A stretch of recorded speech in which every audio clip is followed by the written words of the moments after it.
Today, we are here to appreciate the work that the committee members, under the able leadership of the head teacher and the school teachers, have done to establish a computer lab in an office space. Today, no child will be successful without IT skills. And it's good to see that we have got a primary school where IT education is introduced so the children start developing the IT skill. I recall my time, the first time I saw a computer was when I was in the final year of degree program. Now we can see the children will be exposed to computers, PCs. That's amazing.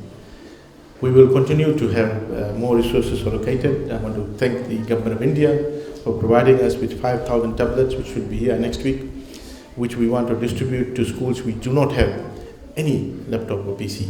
And most likely most of it will go to the interior and island schools.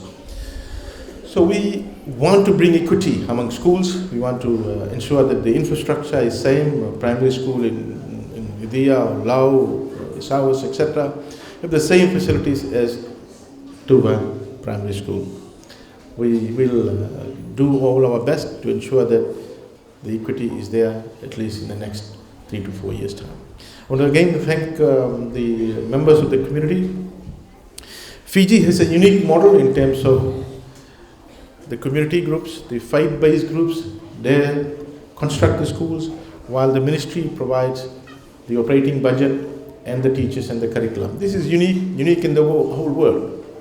And I must thank our community groups, like the Tuva community committee, the faith-based groups like the Arya Patni Sabha of Fiji, the Fiji Muslim League, the Ahmadiyya group, the Sanatan Dharam, the Sangam Methodists, and all of them have in their own way sacrificed little by little to construct schools in different countries, different regions of Fiji.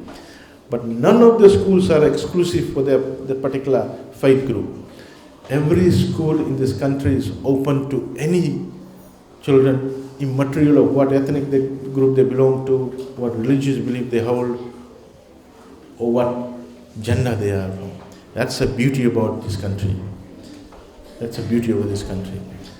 My thanks to the community leaders, how they sacrifice little by little their earnings from sugarcane or rice, etc., to contribute towards construction of the schools. It's my pleasure to formally declare the computer lab open today. But as the doors of the computer lab open, doors to quality education for children in this country are also open. Thank you.